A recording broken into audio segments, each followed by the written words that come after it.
Yes, again, good afternoon. I'm Jen from Amazon Serye. Kapag tinanong kita ngayon, ano ang pangarap mo? Siguro sasabihin mo, gusto ko magkaroon ng sariling negosyo. Pero ang tanong, handa ka na ba talaga? Maraming gustong magnegosyo, maraming gustong kumita. Pero, kakaunti ang naghahanda. Kaya sa episode na ito, hindi kita tuturuan kung paano yumaman. Tuturuan kita kung paano magsimula ng negosyo sa tamang paraan. Dahil tandaan mo ito, mas madali magsimula ng negosyo kaysa panatilihing buhay ito. Step 1. Huwag muna bumili ng produkto. Alam mo ba ang unang pagkakamali ng maraming beginners? Like me, excited. May nakita lang trending sa TikTok, trending sa Facebook. May nakita sa Shopee, Lazada, or sa Amazon, bumibili agad ng 100 pieces. Pero ang tanong, may bibili ba? Hindi mo pa alam, kaya ang unang ginagawa ko ngayon is hindi ako bumibili. Nagre-research muna ako. Then, ask yourself, sino ang bibili nito? Bakit nila bibilhin? Anong problema na sinosolve ng produkto? Kapag wala kang sagot, huwag ka munang bumili. Step 2, kilalanin ang customer. Maraming nagsasabing maganda naman ang produkto, pero para kanino ba ito?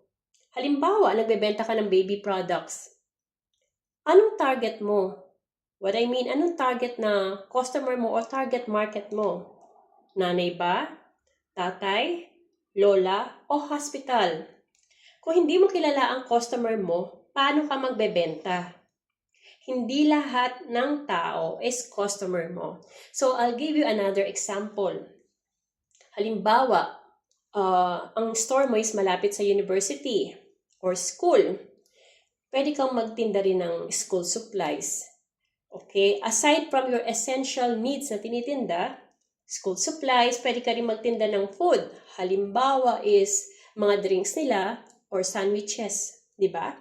So, pwede ka rin maglagay ng kung malapit ka sa university, mga printer, kung gusto nila mag-copy and print, pwede rin yun, di ba?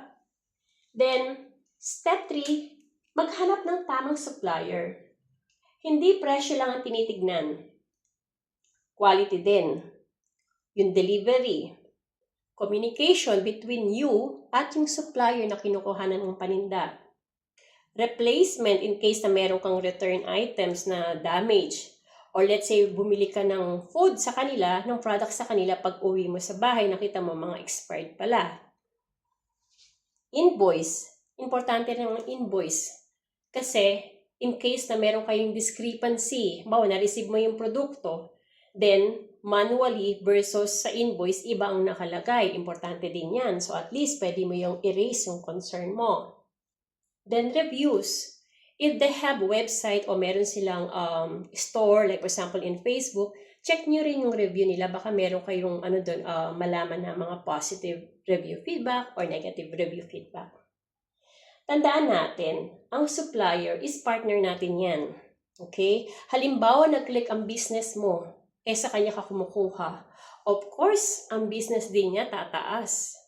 Okay? So, it's a win-win situation between you as a seller and them as your partner as a supplier.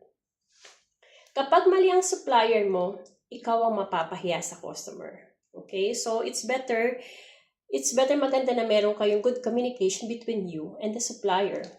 Diba? Then, step 4, compute everything. Maraming beginners, product lang ang kino-compute. Diba? Let's say, ang produkto mo, ang puhunan is 100 pesos. Then, binibenta mo ng 150. So, ang 50 pesos, yun na ang computation mo, tubo mo na. Which is wrong. Diba? Paano yung shipping mo?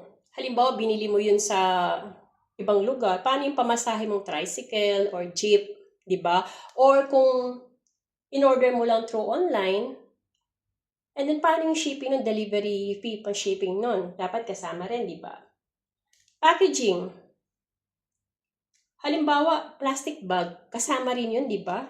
Depende yan sa usapan nyo between you and the supplier din. Kung isasama nila yung mga bubble wrap, yung mga Pero yung iba namang supplier is libre na yun. So, depende rin talaga. Then, what else? Dito sa bahay, halimbawa, nagtitinda kayo, paano yung internet nyo? Gasolina, kung mayroon kayo sasakyan, pupunta kayo dun, di ba? Then, parking. Bigyan ko kayo ng example dito sa Dubai. Halimbawa, pag iniwan mo yung sasakyan mo anywhere now, there is a parking fee doon. Kahit na 15 minutes ka pa lang, calculated na yon as an hour. Then, marketplace fees. Kung nagpo-post kayo sa Facebook, kung gusto nyo i-boost yun, kailangan nyo rin magbayad yun. It's additional fee din yon. Then, returns. And then, yung tax. Diba? We need to comply tax, so we need to pay also that. So, lahat iyon. We need to compute everything. Kasi baka mangyari, hindi mo kinompute lahat yung mga gastos mo. Baka sales lang ang dumami sa'yo. Pero, wala kang profit. Step 5, start small. Huwag mong isipin na kailangan mong magkaroon agad ng malaking tindahan. Lahat ng malalaking negosyo nagsimula sa maliit. Mas mabuti na bumili ka, halimbawa, meron kang sari-sari store, bumili ka lang ng 20 products, yung mga fast-moving, na mabilis mabenta. Kaysa, bibili ka nga ng 500 products, then yung 250 kinds of product mabenta, yung kalahati, nakatenga, naka-stock lang, hindi gumagalaw. So, imbes na napapagulo mo yung pera, nare-reinvest mo yung pera, yung kalahati nun na i-stock lang. So, step 6, learn to sell. Maraming tao marunong bumili, pero hindi marunong magbenta, which is true. Basta lang bigay ng bigay. Kailangan ng tao ito. For example, kailangan nila ng skincare for oily skin, bibigay na lang basta-basta. Walang explanation, walang product knowledge, walang benefits or features ng products. Importante rin nating malaman kung para saan yung produkto na to. Diba? Let's say, may customer na pumasok sa loob ng store nyo at naghahanap ng moisturizer for her oily skin. Wala kang tindang for oily skin. Meron ka lang for dry skin. Hindi pwedeng ibibigay mo yun for sake of sales. Sasabihin mo sa kanila, eto, pag nagamit mo to gaganda yung skin nyo, ganito, ganyan. But, hindi naman mare-resolve ang problema, yung concern ng customer. Ang concern niya is skincare para sa oily skin. Ang mangyayari, pag binigay mo yung moisturizer for dry skin sa oily skin na customer, mas dadami yung mga yung mga whiteheads, magiging mas oily pa siya. So, hindi tayo pwedeng magbenta lang for the sake of sales. Kasi at the end of the day, baka ma-complain ka pa. Di ba? Hindi rin maganda yun. Maging word of mouth. Sabihin ng mamimili. Bawa kung meron kang Facebook na store, magbibigay sila ng mga negative review. Or otherwise, it will be a word of mouth. Sasabihin nila, huwag kang pumunta dyan. Wala silang alam, ibibenta lang sa ito, ganito, ganyan lang. Kung bumili ka naman ng product, let's say food.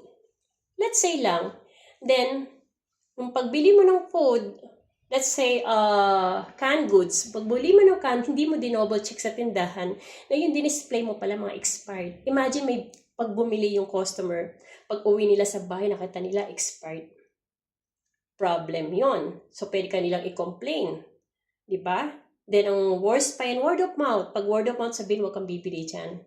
Kasi ang binibenta dyan, mga expired na produkto. So, madadamage talaga yung, reputation ng tindahan nyo. So, be very careful. Selling is helping people to solve a problem. Kapag naiintindihan mo ang customer, mas madali kang makabenta. Then, step 7. Be ready to learn. Ang negosyo, hindi exam. Hindi kailangan perfect. Magkakamali ka. Lahat tayo nagkakamali, of course. Ako din nagkamali noon. Pero bawat pagkakamali ko, may kapalit na experience. At bawat experience, may kapalit na wisdom. Kung may isang lesson na kung gusto mong tandaan, ito yon. Huwag kang magmadaling kumita. Magmadali kang matuto. Dahil ang taong maraming alam, mas maraming pagkakataong kumita. Pero ang taong gusto agad yumaman, madalas mabilis ding mawala ng pera. Ang negosyo ay hindi karera. Ito isang paglalakbay. Step by step, decision by decision, lesson by lesson. Kung nagsisimula ka pa lang sa negosyo, welcome sa My Amazon Serye. Dito, hindi kita bibigyan ng shortcut, hindi rin kita pangangakuan ng instant success. Ang ibabahagi ko sa iyo ay mga practical lessons, real experience at mga diskarte na makakatulong sa pagbuo ng negosyo na tatagal. Kung nakatulong ang video na ito, huwag kalimutang mag-like, mag-share at mag-subscribe. This is My Amazon Serye, real business, real lesson, real growth. Thank you. Have a lovely afternoon. See you. Bye.